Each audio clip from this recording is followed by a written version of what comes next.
अनंत वासुदेव की महिमा तथा पुरुषोत्तम क्षेत्र के महात्म का उपसंहार। मुनि बोले, देव, भगवान की यह कथा सुनने से हमें तृप्ति नहीं होती। आप पुनः परम गोपनीय रहस्य का वर्णन कीजिए। अनंत वासुदेव की महिमा का आपने भली भांति वर्णन नहीं किया। अब हम उसी को सुनना चाहते हैं। आप विस्तार पूर्वक बतलाएं।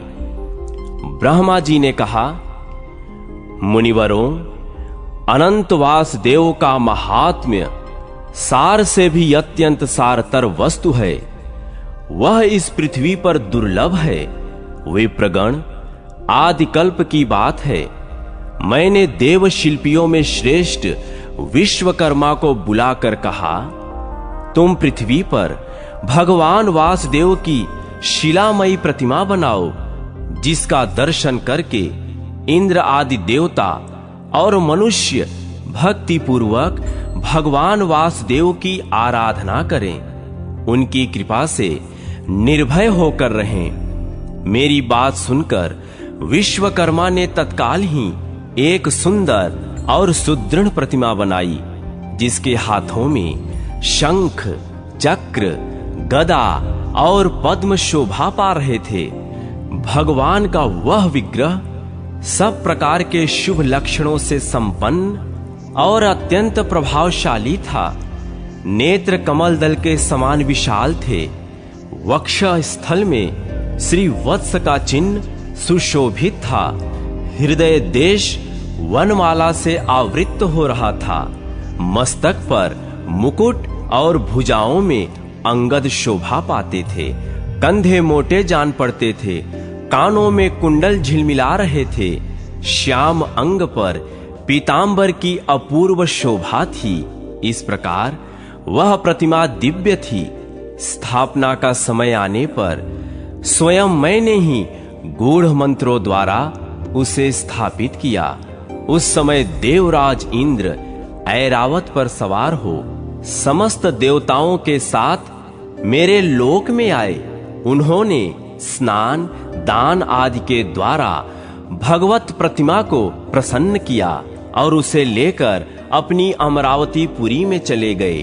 वहां इंद्र भवन में उसे पधराकर उन्होंने मन, वाणी और शरीर को संयम में रखते हुए दीर्घ काल तक भगवान की आराधना की और उन्हीं के प्रसाद से वृत्र एवं नमुच आदि क्रूर राक्षसों का तथा भयंकर दानवों का संहार करके तीनों लोकों का राज्य भोगा। द्वितीय युग त्रेता आने पर महापराक्रमी राक्षस राज रावण बड़ा प्रतापी हुआ।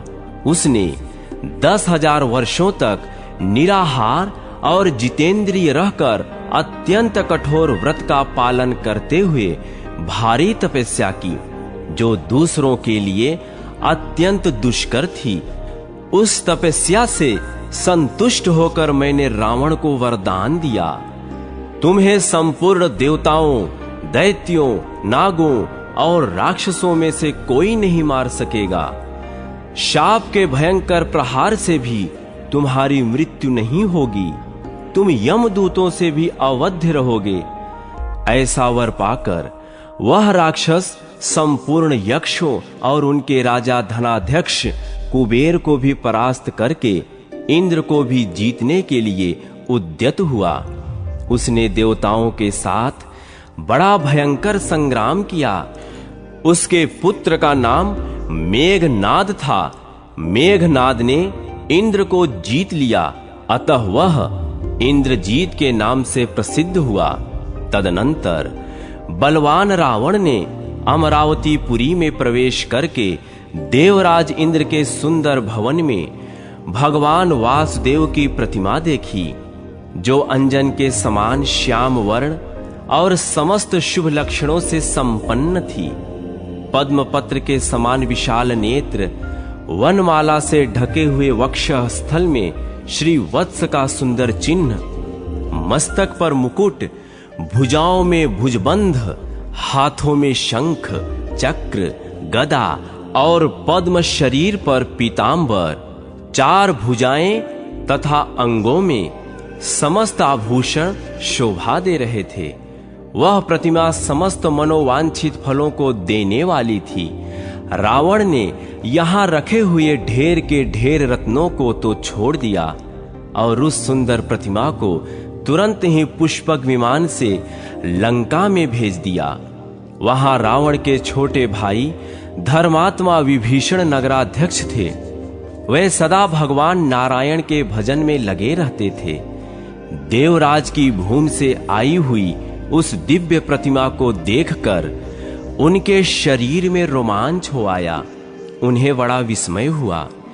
विभीषण ने प्रसन्न चित्त से मस्तक झुकाकर भगवान को प्रणाम किया और कहा, आज मेरा जन्म सफल हो गया, आज मेरी तपस्या का फल मिल गया।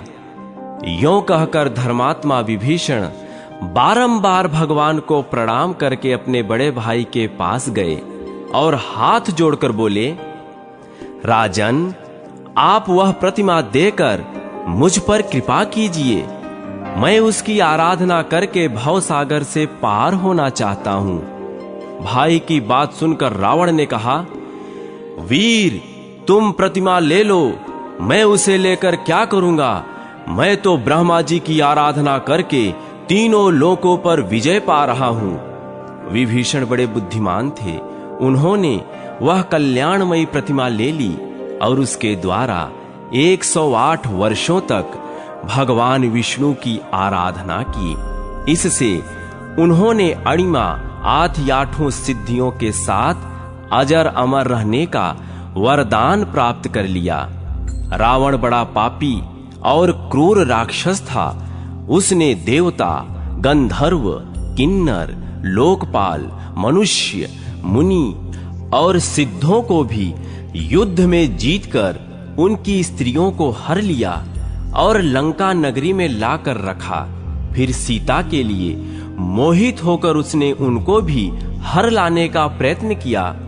श्री राम के सम्मुख जाने में उसे भय होता था, इसीलिए मारीच को स्वर्ण में मृग के रूप में भेजकर उन्हें आश्रम से दूर हटा दिया और सीता को अकेली पाकर हर लिया। इसका पता लगने पर लक्ष्मण सहित श्री राम को बड़ा क्रोध हुआ। उन्होंने रावण को मार डालने का निश्चय किया। इस कार्य में सुग्रीव सहायक हुए। सुग्रीव का वाली के साथ वैर था, अतः श्री राम ने वाली को मारकर सुग्रीव को किष्किंधा के राज्य पर अभिषिक्त कर दिया और अंगद को युवराज बनाया। फिर हनुमान, नल, नील, जांबवान, पनस, गवय, गवाक्ष और पाठीन आदि असंख्य महाबली वानरों के साथ कमल नयन श्री राम ने लंका की यात्रा की। उन्होंने समुद्र में पर्वतों की बड़ी बड़ी चट्टानें डालकर पुल बंधाया और विशाल सेना के साथ समुद्र को पार किया। रावण ने राक्षसों का साथ लेकर भगवान श्री राम के साथ घोर संग्राम किया। परम पराक्रमी श्री रघुनाथ जी ने महोदर, प्रहस्त, निकुंभ, कुंभ, नरांतक, यमांतक, मालाढ़य, माल्यवान, इंद्रजीत, कुंभकर्ण तथा रावण को मारकर विदेह कुमारी सीता को अग्नि परीक्षा द्वारा शुद्ध प्रमाणित किया और विभीषण को राज्य दे भगवान वासुदेव की प्रतिमा को साथ लेकर वे पुष्पक विमान पर आरूढ़ हुए और अनायास ही पूर्वजों द्वारा पालित अयोध्या नगरी में जा पहुंचे। भक्त वत्सल श्री रघुनाथ जी ने अपने छोटे भाई भरत और शत्रुघ्न को भिन्न भिन्न राज्यों पर अभिषिक्त किया और स्वयं सम्राट की भांति समस्त भूमंडल के राज्य पर आसीन हुए। उन्होंने अपने पुरातन स्वरूप श्री विष्णु की उस प्रतिमा का आराधन करते हुए समुद्र पर्यंत पृथ्वी का 11,000 वर्षों तक पालन किया। इसके बाद वे अपने वैष्णो धाम में प्रवेश कर गए।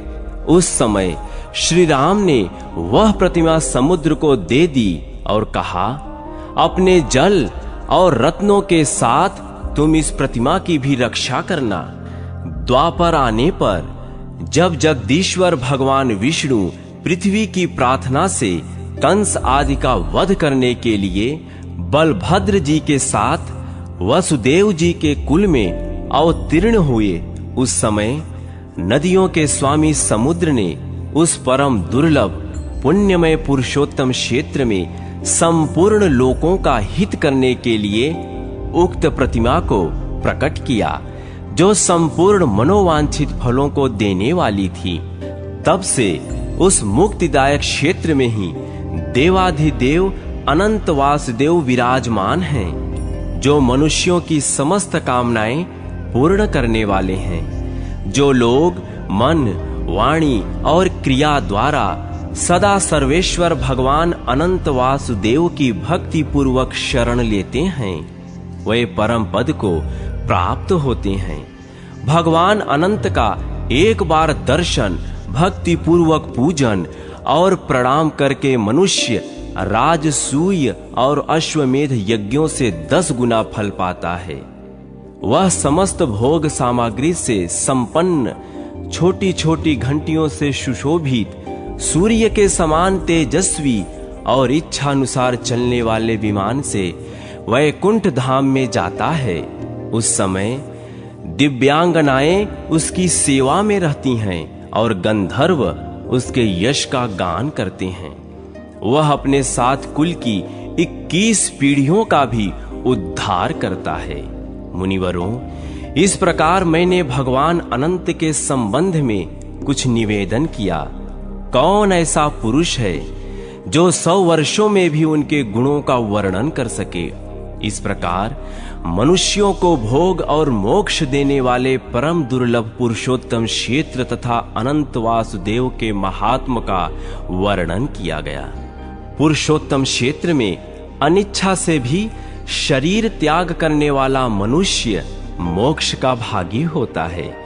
पुरुषोत्तम तीर्थ के समान किसी तीर्थ का महात्म्य न हुआ है और न होगा।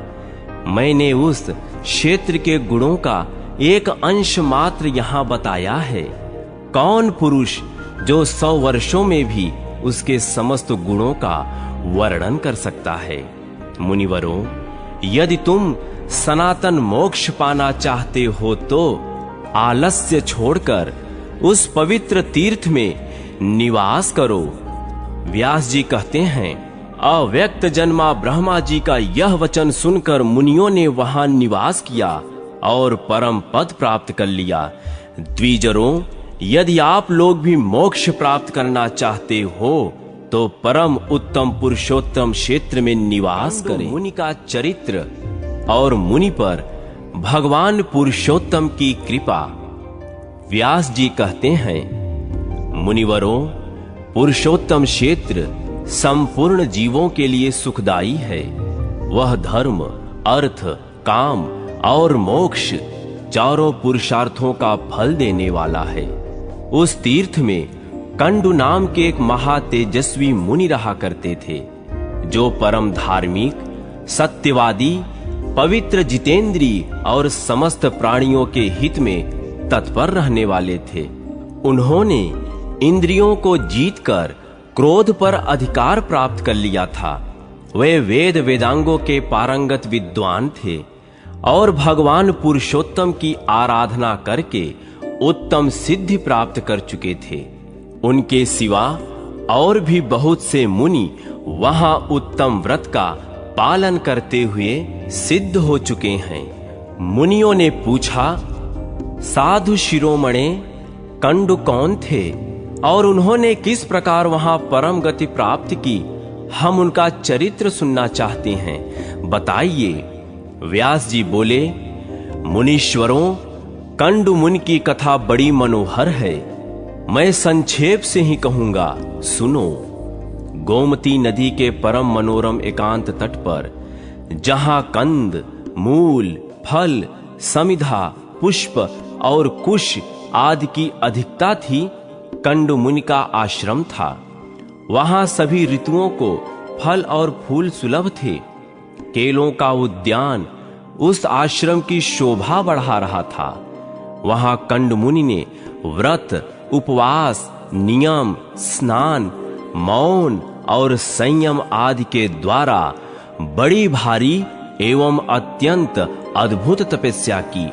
वह ग्रीष्म ऋतु में पंचाग्नि का ताप सहते, वर्षा में खुली वेदी पर सोते और हेमंत ऋतु में भीगे वस्त्र धारण करके कठोर तपस्या करते थे। मुनि की तपस्या का बढ़ता हुआ प्रभाव देख देवता, गंधर्व, सिद्ध और विद्याधरों को बड़ा विस्मय हुआ। वे कहने लगे, इनका महान धैर्य अद्भुत है, इनकी कठोर तपस्या नितांत आश्चर्यजनक है। उन्हें तपस्या में स्थित देख इंद्र सहित संपूर्ण देवता उनके भय से व्याकुल हो आपस में परामर्श करने लगे। वे उनकी तपस्या में विघ्न डालना चाहते थे। त्रिभुवन के स्वामी इंद्र देवताओं का अभिप्राय जानकर एक सुंदरी अप्सरा से बोले, ब्रह्मलोचे, तुम शीघ्र कंड मुनि के आश्रम पर जाओ। मुनि वहां तपस्या करते हैं। उनकी तपस्या में विघ्न डालने के लिए मैं तुम्हें भेजता हूं। सुंदरी, तुम शीघ्र ही उनके चित्त में शोभ उत्पन्न कर दो। ब्रह्मलोचा बोली, सुरश्रेष्ठ, मैं सदा आपकी आज्ञा का पालन करती हूँ, किंतु इस कार्य में तो मेरे जीवन का ही संदेह है। मैं मुनिवर कंडु से बहुत डरती हूँ। वे ब्रह्मचर्य व्रत के पालन में स्थित हैं, अत्यंत उग्र हैं। उनकी तपस्या बहुत तीव्र है। वे अग्नि और सूर्य के समान तेजस्वी हैं। मुझे अपनी तपस्या में विघ्न डालने आई हुई जानकर परम तेजस्वी कंड मुनि कुपित हो उठेंगे और दुःशाप दे देंगे। यह सुनकर इंद्र ने कहा, सुंदरी, मैं कामदेव, ऋतुराज वसंत और दक्षिण समीर को तुम्हारी सहायता में देता हूँ। इन सब के साथ उस स्थान पर जाओ जहां वे महामुनि रहते हैं। इंद्र का यह कथन सुनकर मनोहर नेत्रों वाली ब्रह्मलोचा कामदेव आदि के साथ आकाश मार्ग से कंडु मुनि के आश्रम पर गई। वहां पहुंचकर उसने एक बहुत सुंदर वन देखा। तीव्र तपस्या में लगे हुए पाप रहित मुनिवर कंडु भी आश्रम पर ही दिखाई दिए। ब्रह्मलोचा और कामदेव आदि ने देखा, वह वन नंदन वन के समान रमणीय था। सभी ऋतुओं में विकसित होने वाले सुंदर पुष्प उसकी शोभा बढ़ा रहे थे। नाना प्रकार के पक्षी वृक्षों पर बैठकर अपने श्रवण सुखद कलरवों से उस वन को मुखरित कर रहे थे। अप्सरा ने क्रमशः संपूर्ण वन का निरीक्षण किया। उस परम अद्भुत मनोहर कानन की शोभा देख उसके नेत्र आश्चर्य से चकित हो उठे। उसने वायु, कामदेव और वसंत से कहा, अब आप लोग पृथक पृथक मेरी सहायता करें। उन्होंने बहुत अच्छा कहकर स्वीकृति दे दी। तब ब्रह्मलोचा बोली, अब मैं मुनि के पास जाऊंगी, जो इंद्रिय रूपी अश्वों से जुटे हुए देह रूपी रथ के सारथी बने हुए हैं। उन्हें आज काम बाण से आहत करके ऐसी दशा को पहुंचा दूंगी, मन रूपी बागडोर उनके काबू से बाहर हो जाएगी। इस प्रकार उन्हें मैं अयोग्य सारथी सिद्ध करके दिखाऊंगी। यों कहकर वह उस स्थान की ओर चल दी जहां मुनि निवास करते थे। मुनि की तपस्या के प्रभाव से वहां के हिंसक जीव भी शांत हो गए थे। नदी के तट पर जहां कोयल की मीठी तान सुनाई देती थी, वह ठहर गई। थोड़ी देर तक तो वह खड़ी रही, फिर उसने संगीत छेड़ दिया। इसी समय वसंत ने भी अपना पराक्रम दिखाया। समय नहीं होने पर भी समस्त कानन में मधु ऋतु की मनोहर शोभा छा गई। कोकिल की काकली से माधुर्य की वर्षा होने लगी। मलय वायु मनोहर सुगंध लिए मंद मंद गति से बहने लगी और छोटे बड़े सभी वृक्षों के पवित्र पुष्प धीरे धीरे भूतल पर गिरने लगे। काम ने अपने फूलों का बाण संभाला और मुनि के समीप जाकर उनके मन को विचलित कर दिया। संगीत की मधुर ध्वनि सुनकर मुनि के मन में बड़ा आश्चर्य हुआ। वह काम बाण से अत्यंत पीड़ित हो जहां सुंदरी अप्सरा गीत गा रही थी वहां गए। मुनि ने अप्सरा को देखा और अप्सरा ने भी मुनि पर दृष्टिपात किया। उनके नेत्र आश्चर्य से खिल गए, चादर खिसक कर गिर पड़ी। मुनि के मन में विकलता छा गई, उनके शरीर में रोमांच हो आया। वे पूछने लगे, सुंदरी तुम कौन हो, किसकी हो? तुम्हारी मुस्कान बड़ी मनोहर है। शुभ्रू तुम मेरे मन को मोह लेती हो। सुमध्य में अपना सच्चा परिचय दो। ब्रह्मलोचा बोली, मुने मैं आपकी सेविका हूं और फूल लेने के लिए यहां आई हूं। शीघ्र आज्ञा दीजिए, मैं आपकी क्या सेवा करूं? अप्सरा की यह बात सुनकर मुनि का धैर्य छूट गया। उन्होंने मोहित होकर उसका हाथ पकड़ लिया और उसे साथ लेकर अपने आश्रम में प्रवेश किया। यह देख कामदेव वायु और वसंत कृतकृत्य हो जैसे आए थे उसी प्रकार स्वर्ग को लौट गए। वहां पहुंचकर उन्होंने इंद्र से ब्रह्मलोचा और मुनि की सारी चेष्टा कह सुनाई। यह सुनकर इंद्र और संपूर्ण देवताओं का चित्त प्रसन्न हो गया।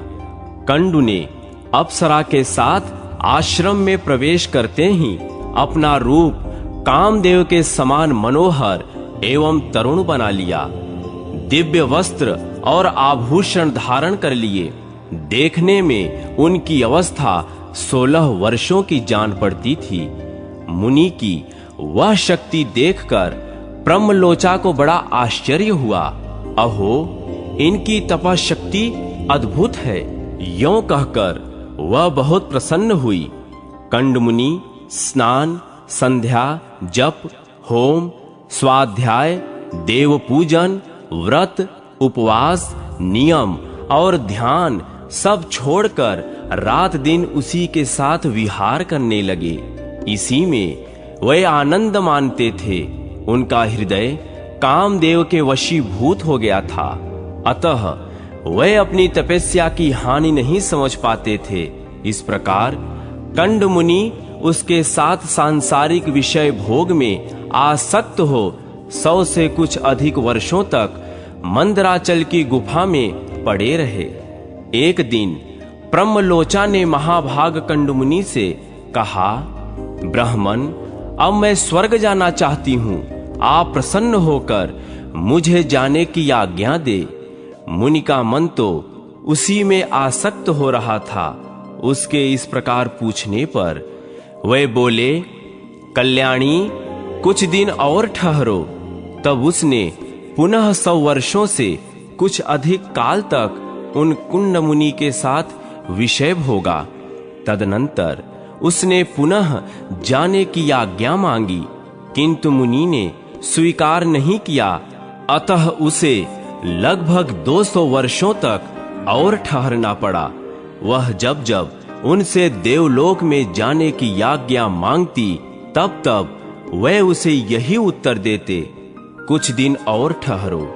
ब्रह्मलोचा एक तो मुनि के शाप से डरती थी, दूसरे उसमें दक्षिण नायिका की स्वाभाविक उदारता थी और तीसरे वह प्रणय भंग की पीड़ा को जानती थी, इसलिए मुनि को छोड़ न सकी। महर्षि काम भोग में आसक्त हो दिन रात उसके साथ रमण करते रहे, किंतु तृप्ति नहीं हुई। उसके प्रति नित्य नूतन प्रेम बढ़ता गया। एक दिन कंड मुनि बड़ी उतावली के साथ आश्रम से बाहर जाने लगे। अप्सरा ने पूछा, कहां चले? मुनि ने उत्तर दिया, शुभे दिन बीत चला है, संध्योपासन कर लूं, नहीं तो कर्म का लोप हो जाएगा। ब्रह्मलोचा को बड़ी प्रसन्नता हुई। उसने हंसकर पूछा, सब धर्मों के ज्ञाता महात्मा जी, क्या आज ही आपका दिन बीता है? आपकी यह बात सुनकर किसको आश्चर्य न होगा। मुनि बोले, कल्याणी, अभी प्रातः काल ही तो तुम इस नदी के सुंदर तट पर आई हो। उसी समय मैंने तुम्हें देखा, परिचय पूछा और तुम मेरे साथ आश्रम में आई। अब वह दिन बीता है और यह संध्या का समय उपस्थित हुआ है, फिर यह परिहास किस लिए? सच्ची बात बताओ। ब्रह्मलोचा ने कहा, ब्राह्मण, यह ठीक है कि मैं प्रातः काल में आई थी, इसमें तनिक भी मिथ्या नहीं है, किंतु आज तब से सैकड़ों वर्ष बीत गए। यह सुनकर मुनि को बड़ा भय हुआ।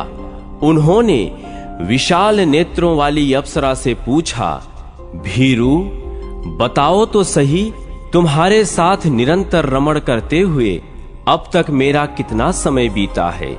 ब्रह्मलोचा बोली, मुने, मेरे साथ आपके 907 वर्ष 6 महीने और 3 दिन बीते हैं।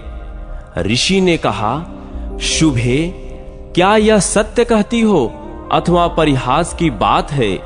मुझे तो ऐसे जान पड़ता है कि तुम्हारे साथ एक ही दिन रहा हूं।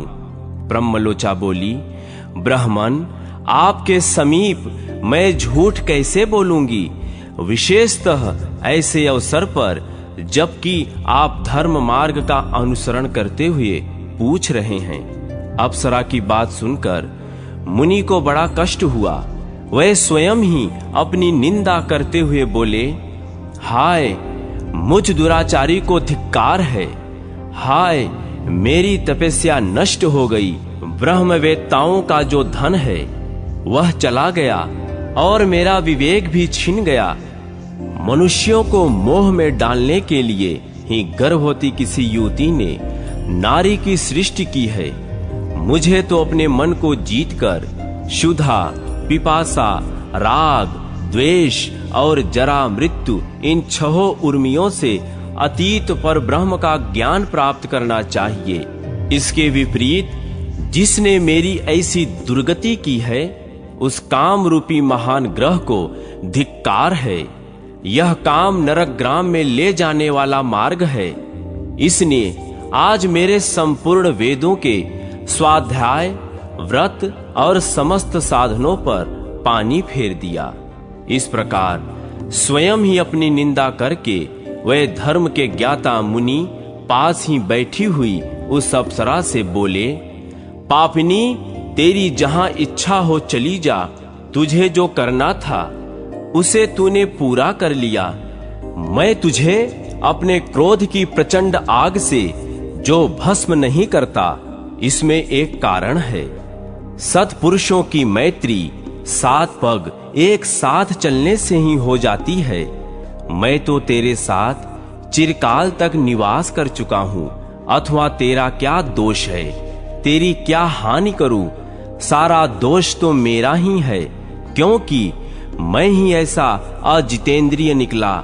तू तो इंद्र का प्रिय करने के लिए यहाँ आई थी और मेरी तपस्या का सत्यानाश कर चुकी।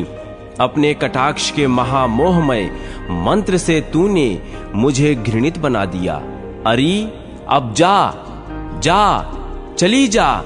इस प्रकार मुनिवर कंडु ने जब क्रोध पूर्वक उसे फटकारा, तब वह कांपती हुई आश्रम से बाहर निकली और आकाश मार्ग से जाने लगी। उसके अंग अंग से पसीने की बूंदें निकल रही थीं और वह वृक्षों के पल्लवों से उन्हें पोंछती जाती थी। ऋषि ने उसके उदर में जो गर्भ स्थापित किया था, वह पसीने के रूप में ही बाहर निकल गया। वृक्षों ने उन श्वेत बिंदुओं को ग्रहण किया और वायु ने इन सब को एकत्रित करके एक गर्भ का रूप दिया। फिर चंद्रमा ने अपनी अमृतमयी किरणों से उस गर्भ को धीरे धीरे पुष्ट किया। उससे मारिशा नाम की कन्या उत्पन्न हुई, जो वृक्षों की पुत्री कहलाई। उसके नेत्र बड़े मनोहर थे। वही प्राचेतसों की पत्नी और दक्ष की जननी हुई। इधर महर्षि कंडु तपस्याशील होने पर श्री विष्णु के निवास स्थान पुरुषोत्तम क्षेत्र को गए। वहां संपूर्ण देवताओं से सुशोभित श्री हरि का दर्शन किया। ब्राह्मण आदि चारों वर्णों और आश्रमों के लोग भगवान की सेवा में उपस्थित थे। पुरुषोत्तम क्षेत्र और भगवान पुरुषोत्तम का दर्शन करके मुनि ने अपने को कृतकृत्य माना और वहां अपनी दोनों बाहें ऊपर उठाकर एकाग्र चित्त से ब्रह्मपार स्तोत्र का जप करते हुए वे भगवान की आराधना करने लगे। मुनि बोले, व्यास जी, हम परम कल्याणमय ब्रह्मपार स्तोत्र को श्रवण करना चाहते हैं, जिसका जप करते हुए कंड मुनि ने भगवान विष्णु की आराधना की थी। व्यास जी ने कहा, भगवान विष्णु सबके परम पार यानी अंतिम प्राप्य हैं। वे अपार भवसागर से पार उतारने वाले पर शब्द वाच्य आकाश आदि पंच महाभूतों से परे और परमात्मम स्वरूप हैं। वेदों की भी पहुंच से परे होने के कारण उन्हें ब्रह्म पार कहते हैं। वे दूसरों के लिए पार स्वरूप हैं। उन्हें पाकर सब प्राणी सदा के लिए पार हो जाते हैं। वे पर के भी पर, इंद्रिय मन आदि के भी अगोचर हैं। सबके पालक और सबकी कामनाओं को पूर्ण करने वाले हैं। वे कारण में स्थित होते हुए भी स्वयं ही कारण रूप हैं, कारण के भी कारण हैं। परम कारण भूत प्रकृति के कारण भी वे ही हैं। कार्यों में भी उन्हीं की स्थिति है। इस प्रकार कर्म और कर्ता आदि अनेक रूप धारण करके वे संपूर्ण विश्व की रक्षा करते हैं। ब्रह्म ही प्रभु हैं, ब्रह्म ही सर्वस्वरूप हैं। ब्रह्म ही प्रजापति तथा अपनी महिमा से कभी च्युत न होने वाला है। वह ब्रह्म अविनाशी, नित्य और अजन्मा है। वही क्षय आदि संपूर्ण विकारों के संपर्क से रहित भगवान विष्णु हैं। वे भगवान पुरुषोत्तम ही अविनाशी, अजन्मा एवं नित्य पर ब्रह्म हैं। उनके प्रभाव से मेरे राग आदि समस्त दोष नष्ट हो जाएं। मुनि के उस ब्रह्म पार स्तोत्र का जप सुनकर और उनकी सुदृढ़ पराभक्ति को जानकर भक्त वत्सल भगवान पुरुषोत्तम बड़े प्रसन्न हुए और उनके पास जाकर बोले, मुने, तुम्हारे मन में जो अभिलाषा हो उसे कहो। मैं तुम्हें वर देने के लिए आया हूँ। सुव्रत, तुम कोई वर मांगो।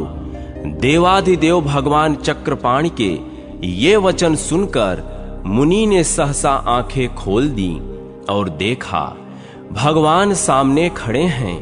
उनका श्री अंग तीसी के फूल की भांति श्याम है। नेत्र पद्म पत्र के समान विशाल हैं।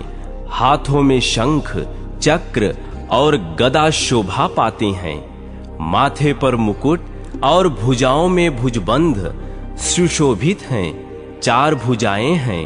अंग अंग से उदारता टपकती है। सुंदर शरीर पर पीतांबर शोभा दे रहा है। श्री वत्स चिन्ह से युक्त वक्षः स्थल वनमाला से विभूषित है। श्री हरि समस्त शुभ लक्षणों से युक्त दिखाई देते हैं। उनके अंगों में सब प्रकार के रत्नमय आभूषण शोभा पाते हैं। श्री अंग में दिव्य चंदन लगा है और दिव्य हार उनकी शोभा बढ़ा रहा है। इस प्रकार भगवान की झांकी देखकर कंड मुनि के शरीर में रोमांच हो आया। उन्होंने दंड की भांति पृथ्वी पर गिरकर साष्टांग प्रणाम किया और कहा, आज मेरा जन्म सफल हुआ। आज मेरी तपस्या का फल मिल गया। यों कहकर मुनि ने भगवान की स्तुति आरंभ की। कंडु बोले, नारायण, हरे, श्री कृष्ण, श्री वत्सांग, जगतपते, जगत बीज, जगत धाम, जगत साक्षीन आपको नमस्कार है। अव्यक्त विष्णु आप ही सबकी उत्पत्ति के कारण हैं। प्रकृति और पुरुष दोनों में से उत्तम होने के कारण आपको पुरुषोत्तम कहते हैं। कमल नयन गोविंद जगन्नाथ आपको नमस्कार है। आप हिरण्यगर्भ, लक्ष्मीपति, पद्मनाभ और सनातन पुरुष हैं। यह पृथ्वी आपके गर्भ में है। आप ध्रुव और ईश्वर हैं। ऋषिकेश आपको नमस्कार है। आप अनादि, अनंत और अजेय हैं। विजयी पुरुषों में श्रेष्ठ आपकी जय हो। श्री कृष्ण आप अजित और अखंड हैं। श्रीनिवास आपको नमस्कार है। आप ही बादल और धूम, वर्षा और गर्मी करने वाले हैं। आपका पार पाना कठिन है। आप बड़ी कठिनाई से प्राप्त होते हैं। दुख और पीड़ाओं का नाश करने वाले हरे, जल में शयन करने वाले नारायण आपको नमस्कार है। अव्यक्त परमेश्वर आप संपूर्ण भूतों के पालक और ईश्वर हैं। भौतिक तत्वों से आप कभी शुद्ध होने वाले नहीं हैं। संपूर्ण प्राणी आप में ही निवास करते हैं। आप सब भूतों के आत्मा हैं। संपूर्ण भूत आपके गर्भ में स्थित है। आपको नमस्कार है। आप यज्ञ, यज्वा, यज्ञधर, यज्ञदाता और अभय देने वाले हैं। यज्ञ आपके गर्भ में स्थित है। आपका श्री अंग सुवर्ण के समान कांतिमान है। कृष्ण गर्भ आपको नमस्कार है। आप क्षेत्रज्ञ, क्षेत्रपालक, क्षेत्री, क्षेत्रहंता, क्षेत्रकर्ता, जितेंद्रिय, क्षेत्रात्मा, क्षेत्र रहित और क्षेत्र के स्रष्टा हैं। आपको नमस्कार है। गुणालय, गुणावास, गुणाश्रय, गुणावह, गुणभोक्ता, गुणाराम और गुण त्यागी, ये सब आपके ही नाम हैं। आपको नमस्कार है। आप ही श्री विष्णु हैं। आप ही श्री हरि हैं और चक्री कहलाते हैं। आप ही श्री विष्णु और आप ही जनार्दन हैं। आप ही वशटकार कहे गए हैं। भूत, भविष्य और वर्तमान के प्रभु भी आप ही हैं। आप भूतों के उत्पादक और अव्यक्त हैं। सबकी उत्पत्ति के कारण होने से आप भव कहलाते हैं। आप संपूर्ण प्राणियों के भरण पोषण करने वाले हैं। आप ही भूत भावन देवता हैं। आपको अजन्मा और ईश्वर कहते हैं। आप विश्वकर्मा हैं। श्री विष्णु हैं, शंभु हैं और वृषभ की आकृति धारण करने वाले हैं। आप ही शंकर, आप ही शुक्राचार्य, आप ही सत्य, आप ही तप और आप ही जनलोक हैं। आप ही विश्व विजेता, कल्याणमय, शरणागत पालक, अविनाशी, शंभु, स्वयंभू, ज्येष्ठ और परायण यानी परम आश्रय हैं। आदित्य, ओंकार, प्राण, अंधकार नाशक सूर्य, मेघ, सर्वत्र विख्यात तथा देवताओं के स्वामी ब्रह्मा भी आप ही हैं। ऋक, यजुः और साम भी आप ही हैं। आप ही सबके आत्मा माने गए हैं। आप ही अग्नि, आप ही वायु, आप ही जल और आप ही पृथ्वी हैं। स्रष्टा, भोक्ता, होता, हविष्य, यज्ञ, प्रभु, विभु, श्रेष्ठ, लोकपति और अच्युत भी आप ही हैं। आप सबके दृष्टा और लक्ष्मीवान हैं। आप ही सबका दमन करने वाले और शत्रुओं के नाशक हैं। आप ही दिन और आप ही रात्रि हैं। विद्वान पुरुष आपको ही वर्ष कहते हैं। आप ही काल हैं। कला, काष्ठा, मुहूर्त, क्षण और लव सब आपके ही स्वरूप हैं। आप ही बालक, आप ही वृद्ध, तथा आप ही पुरुष, स्त्री और नपुंसक हैं। आप विश्व की उत्पत्ति के स्थान हैं। आप ही सबके नेत्र हैं। आप ही स्थाणु यानी स्थिर रहने वाले और आप ही शुचिस्रवा पवित्र यश वाले हैं। आप सनातन पुरुष हैं। आपको कोई जीत नहीं सकता। आप इंद्र के छोटे भाई उपेंद्र और सबसे उत्तम हैं। आप संपूर्ण विश्व को सुख देने वाले हैं।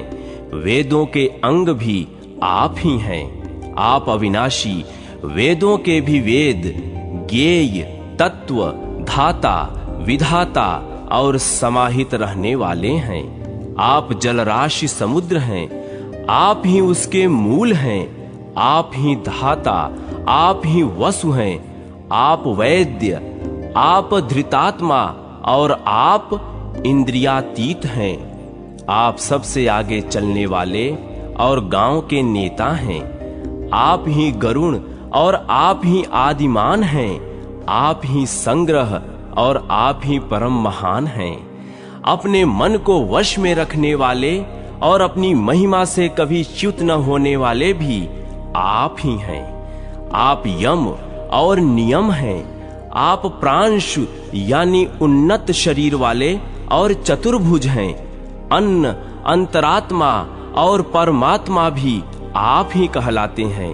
आप गुरु और गुरुतम हैं। वाम और दक्षिण हैं। आप ही पीपल एवं अन्य वृक्ष हैं।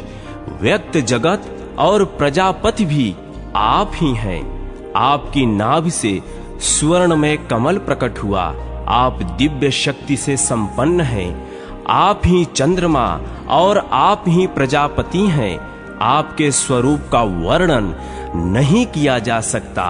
आप ही यम और आप ही दैत्यों के नाशक श्री विष्णु हैं। आप ही संकर्षण देव हैं। आप ही कर्ता और आप ही सनातन पुरुष हैं। आप तीनों गुणों से रहित हैं। आप ज्येष्ठ, वरिष्ठ और सहिष्णु हैं। लक्ष्मी के पति हैं। आपके सहस्त्रों मस्तक हैं। आप अव्यक्त देवता हैं।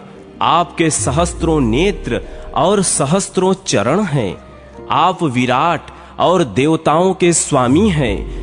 देव देव तथापि आप 10 अंगुल के होकर रहते हैं। जो भूत है वह आपका ही स्वरूप बताया गया है। आप ही अंतर्यामी पुरुष, इंद्र और उत्तम देवता हैं। जो भविष्य हैं वह भी आप ही हैं। आप ही ईशान, आप ही अमृत और आप ही मृत्य हैं। यह संपूर्ण संसार आपसे ही अंकुरित होता है। अतः आप परम महान और सबसे उत्तम हैं।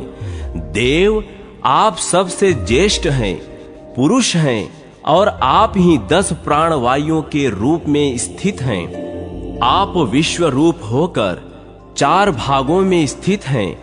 अमृत स्वरूप होकर 9 भागों के साथ द्युलोक में रहते हैं और 9 भागों सहित सनातन पौरुषेय के रूप धारण करके अंतरिक्ष में निवास करते हैं। आपके 2 भाग पृथ्वी में स्थित हैं और 4 भाग भी यहाँ हैं।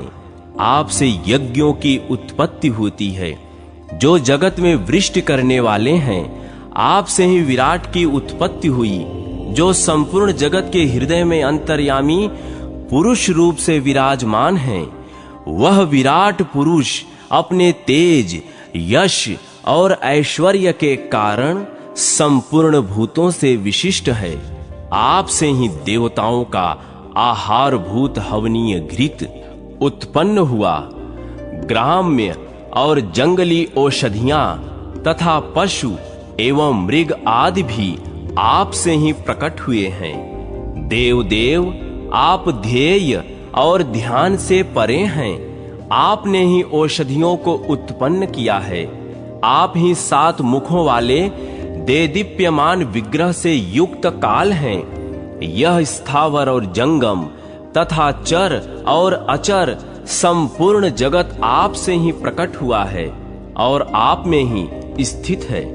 आप अनिरुद्ध, वासुदेव, प्रद्युम्न, तथा दैत्य नाशक संकर्षण हैं।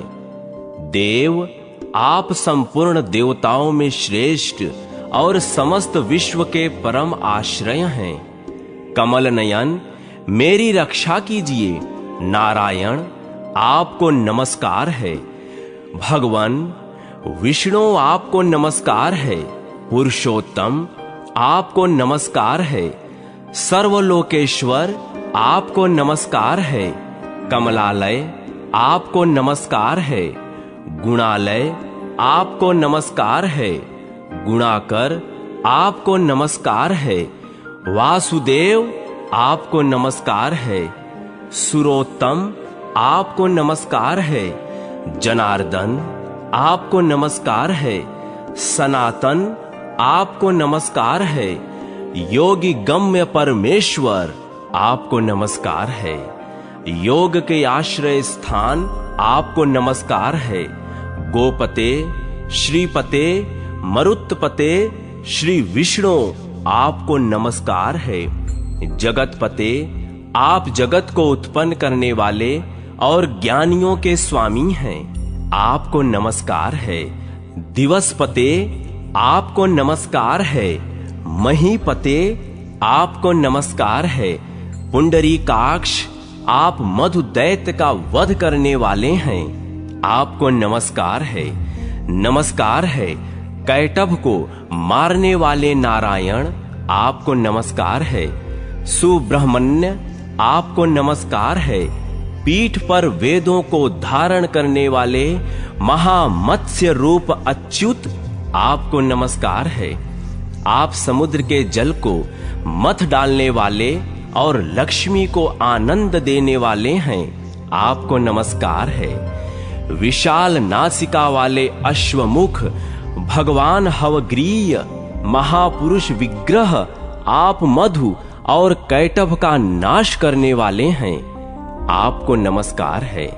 प्रभु, आप पृथ्वी को ऊपर उठाने के लिए विशाल कच्छप का शरीर धारण करने वाले हैं। आपने अपनी पीठ पर मंदराचल को धारण किया था।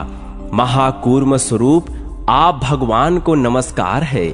पृथ्वी का उद्धार करने वाले महावराह को नमस्कार है। भगवान, आपने ही पहले पहल वराह रूप धारण किया था, अतः आप आदि वराह कहलाते हैं। आप विश्व रूप और विधाता हैं, आपको नमस्कार है। आप अनंत, सूक्ष्म, मुख्य, श्रेष्ठ, परमाणु स्वरूप तथा योगी गम्य हैं, आपको नमस्कार है। जो परम कारण, प्रकृति के भी कारण हैं, योगीश्वर मंडल के आश्रय स्थान हैं, जिनके स्वरूप का ज्ञान होना अत्यंत कठिन है। जो क्षीर सागर के भीतर निवास करने वाले महान सर्प शेष नाग की सुंदर शैया पर शयन करते हैं, तथा जिनके कानों में सुवर्ण एवं रत्नों के बने हुए दिव्य कुंडल झिलमिलाते रहते हैं, उन आप भगवान विष्णु को नमस्कार है। कंडु मुनि के इस प्रकार स्तुत करने पर भगवान विष्णु ने प्रसन्न होकर कहा, मुनि श्रेष्ठ, तुम मुझसे जो कुछ पाना चाहते हो उसे शीघ्र कहो। कंडु बोले, जगन्नाथ, यह संसार अत्यंत दुस्तर और रोमांचकारी है। इसमें दुखों की ही अधिकता है। यह अनित्य और केले के पत्ते की भांति सारहीन है। इसमें न कहीं आश्रय है, न अवलंब। यह जल के बुलबुलों की भांति चंचल है। इसमें सब प्रकार के उपद्रव भरे हुए हैं। यह दुस्तर होने के साथ ही अत्यंत भयानक है। मैं आपकी माया से मोहित होकर चिरकाल से इस संसार में भटक रहा हूँ, किंतु कहीं भी शांति नहीं पाता। मेरा मन विषयों में आसक्त है। देवेश, इस संसार के भय से पीड़ित होकर आज मैं आपकी शरण में आया हूँ। श्री कृष्ण, आप इस भवसागर से मेरा उद्धार कीजिए। सुरेश्वर, मैं आपकी कृपा से आपके ही सनातन परम पद को प्राप्त करना चाहता हूँ, जहाँ जाने से फिर इस संसार में आना नहीं पड़ता। श्री भगवान बोले, मुनिश्रेष्ठ, तुम मेरे भक्त हो, सदा मेरी ही आराधना करते रहो। तुम्हें मेरे प्रसाद से अभीष्ट मोक्ष पद की प्राप्ति होगी। विप्रवर, मेरे भक्त क्षत्रिय, वैश्य, स्त्री, शूद्र तथा अंत्यज भी परम सिद्ध को प्राप्त होते हैं। फिर तुम जैसे तपोनिष्ठ ब्राह्मण की तो बात ही क्या है। चांडाल भी यदि उत्तम श्रद्धा से युक्त एवं मेरा भक्त हो तो उसे अभीष्ट सिद्धि प्राप्त होती है। फिर औरों की तो चर्चा ही क्या है। व्यास जी कहते हैं, यों कहकर भक्त वत्सल भगवान विष्णु वहीं अंतर्धान हो गए। उनके चले जाने पर मुनिवर कंडु बहुत प्रसन्न हुए और समस्त कामनाओं का त्याग करके स्वस्थ चित्त हो गए। समस्त इंद्रियों को वश में करके ममता और अहंकार से रहित हो एकाग्र चित्त से भगवान पुरुषोत्तम का ध्यान करने लगे। भगवान के निर्लेप, निर्गुण, शांत और सन्मात्र स्वरूप का चिंतन करते हुए उन्होंने दुर्लभ मोक्ष प्राप्त कर लिया। जो महात्मा कंडु की कथा को पढ़ता अथवा सुनता है वह सब पापों से मुक्त हो स्वर्गलोक में जाता है। मुनिवरों, इस प्रकार मैंने इस कर्म भूमि तथा मोक्षदायक पुरुषोत्तम क्षेत्र का वर्णन किया, जहां साक्षात भगवान पुरुषोत्तम निवास करते हैं। जो मनुष्य संसार जनित दुखों का नाश और मोक्ष प्रदान करने वाले वरदायक भगवान श्री पुरुषोत्तम का भक्ति पूर्वक दर्शन, स्तवन और ध्यान करते हैं, वह समस्त दोषों से मुक्त हो भगवान के अविनाशी धाम में जाते हैं।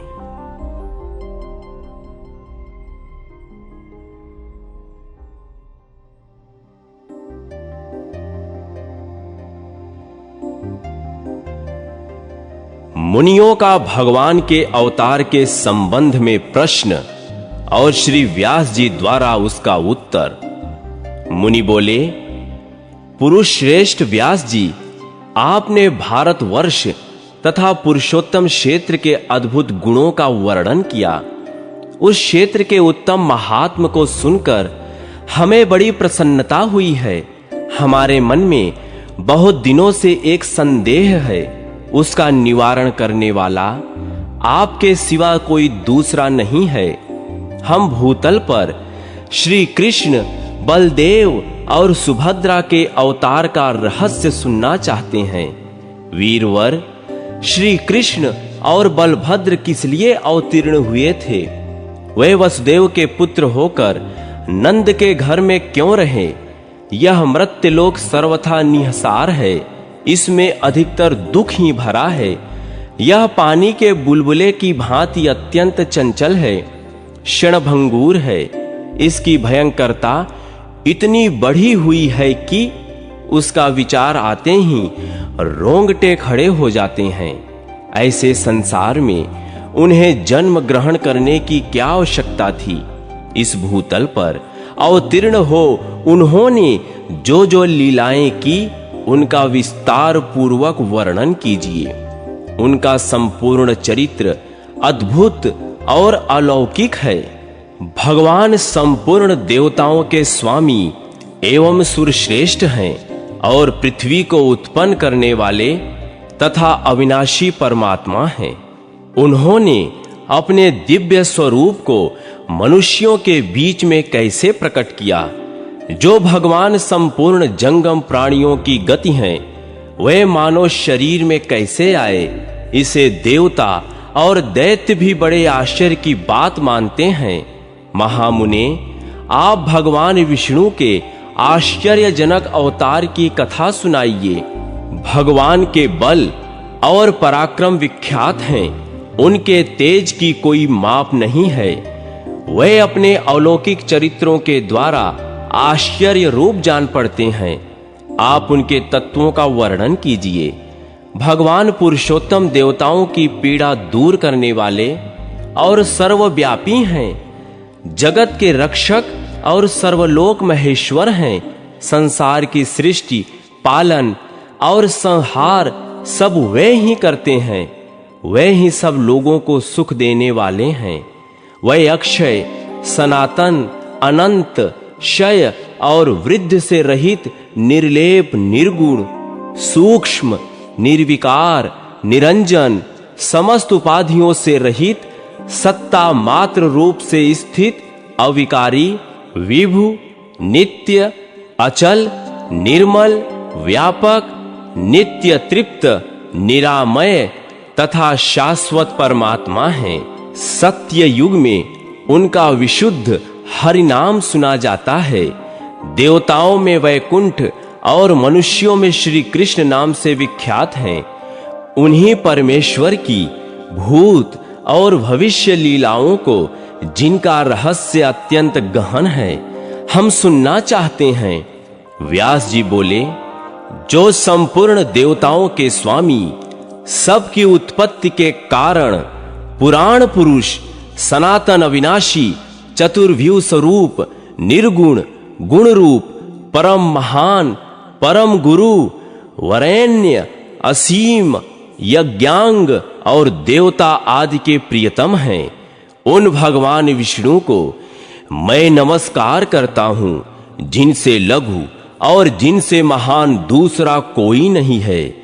जिन अजन्मा प्रभु ने संपूर्ण चराचर जगत को व्याप्त कर रखा है, जो आविर्भाव, तिरोभाव, दृष्टि और अदृष्टि से विलक्षण है, सृष्टि और संहार को भी जिनका स्वरूप बतलाया जाता है, उन आदि देव पर ब्रह्म परमात्मा को मैं समाधि के द्वारा प्रणाम करता हूं, जो संपूर्ण विकारों से रहित, शुद्ध, नित्य, सदा एक रूप रहने वाले और विजयी हैं। उन परमात्मा श्री विष्णु को नमस्कार है, जो हिरण्यगर्भ, हरि, शंकर तथा वासुदेव कहलाते हैं, जिनसे समस्त प्राणियों का तरण तारण होता है, जो सृष्टि पालन और संहार करने वाले हैं। उन भगवान को नमस्कार है, जो एक होते हुए भी अनेक रूपों में प्रकट होते हैं, स्थूल और सूक्ष्म, व्यक्त और अव्यक्त जिनके स्वरूप हैं और जो मोक्ष के कारण हैं। उन भगवान विष्णु को नमस्कार है, जो जगन्मय हैं, जगत की सृष्टि, पालन और संहार के मूल कारण हैं।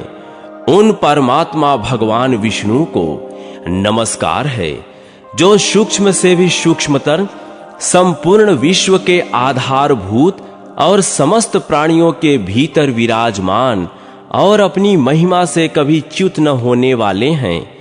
उन पुरुषोत्तम को प्रणाम है, जो वास्तव में अत्यंत निर्मल ज्ञान स्वरूप होते हुए भी भ्रमपूर्ण दृष्टि के कारण भिन्न भिन्न पदार्थों के रूप में स्थित दिखाई देते हैं, जिनका आदि नहीं है, जो संपूर्ण जगत के ईश्वर, अजन्मा, अक्षय और अविनाशी हैं। उन भगवान श्री हरि को नमस्कार करके मैं उनके अवतार की कथा आरंभ करता हूं।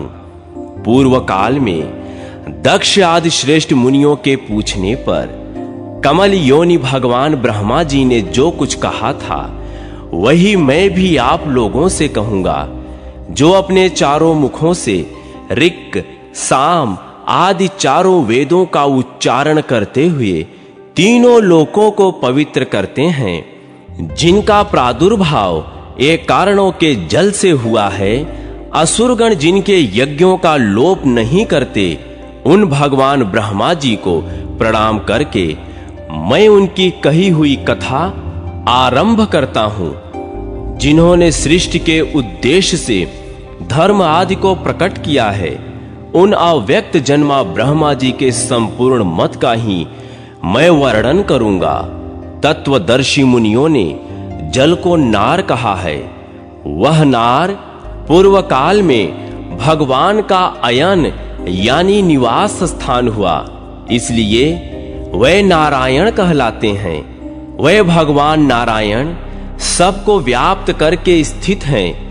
वे ही सगुण और निर्गुण कहलाते हैं। वे दूर भी हैं और समीप भी, उनकी वासुदेव संज्ञा है। ममता का त्याग करने पर ही उनका साक्षात्कार होता है। उनमें रूप और वर्ण आदि काल्पनिक भाव नहीं है। वे सदा शुद्ध, सुप्रतिष्ठित और एक रूप हैं। जब जब धर्म की हानि और अधर्म का उत्थान होता है, तब तब वे अपने आप को संसार में प्रकट करते हैं। पूर्व काल में उन्हीं प्रजापालक भगवान ने वाराह रूप धारण करके थूथुन से जल को हटाया और रसातल में डूबी हुई पृथ्वी को अपनी एक दाढ़ से कमल के फूल की भांति ऊपर उठा लिया। उन्होंने ही नरसिंह रूप धारण करके हिरण्यकशिप का वध किया और विप्रचित्त आदि अन्य दानवों को भी मार भगाया। फिर वामन अवतार लेकर माया से बलि को बांधा और दैत्यों को जीतकर तीनों लोकों को अपने 3 पगों से ही नाप लिया। वह ही भृगुवंश में परम प्रतापी जमदग्नि कुमार परशुराम के रूप में उत्पन्न हुए, जिन्होंने पिता के वध का बदला लेने के लिए क्षत्रियों का संहार कर डाला। उन्हीं भगवान ने अत्रि कुमार प्रतापी दत्तात्रेय के रूप में अवतीर्ण हो महात्मा अलर्क को अष्टांग योग का उपदेश दिया। त्रेता में दशरथ नंदन श्री राम के रूप में प्रकट होकर उन्होंने ही त्रिभुवन को भय देने वाले रावण को युद्ध में मार गिराया। प्रलय काल में जब सारी सृष्टि एक कारणों में निमग्न हो गई, उस समय देवताओं के भी देवता जगतपति श्री विष्णु 1 सहस्त्र युगों तक शेषनाग की शैया पर सोते रहे। वास्तव में वे योग निद्रा का आश्रय ले अपनी योग महिमा में स्थित हो गए थे। संपूर्ण चराचर जगत को उन्होंने अपने उदर में स्थापित कर रखा था। जनलोक निवासी सिद्ध और महर्षि उनकी स्तुति करते थे। उसी समय उनकी नाभि से एक कमल प्रकट हुआ, जो दिशा रूपी पत्रों से सुशोभित अग्नि और सूर्य के समान तेजोमय और पर्वत रूपी केसरों से अलंकृत था। सुवर्णमय मेरुगिर उसका किंजलक यानी केसर का मध्य भाग था। वह कमल ही पितामह ब्रह्मा जी का सुंदर गृह था। उसी में 4 मुखों वाले देवाधिदेव ब्रह्मा जी प्रकट हुए। उस समय भगवान विष्णु के कानों की मैल से 2 महाबली और महापराक्रमी दानव उत्पन्न हुए, जो ब्रह्मा जी को मार डालने के लिए उद्यत हो गए।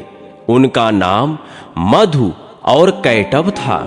भगवान ने समुद्र रूपी शयन गृह से उठकर उन दोनों दुर्धर्ष दैत्यों का वध किया। ये तथा और भी भगवान की असंख्य लीलाएं हैं, जिनकी मैं गणना नहीं कर सकता। इस समय अजन्मा भगवान के जिस अवतार का प्रसंग चल रहा है, वह मथुरा में हुआ था। इस प्रकार भगवान की जो सात्विक मूर्ति है, वही अवतार धारण करती है। वह प्रद्युम्न नाम से विख्यात है और सदा रक्षा कार्य में संलग्न रहती है। वह भगवान वासुदेव की इच्छा के अनुसार देवता, मनुष्य और तिर्यक योनि में अवतीर्ण होती है और उसी के अनुकूल स्वभाव बना लेती है। भक्त पुरुषों द्वारा पूजित होने पर वह उनकी मनोवांछित कामनाओं को पूर्ण करती है।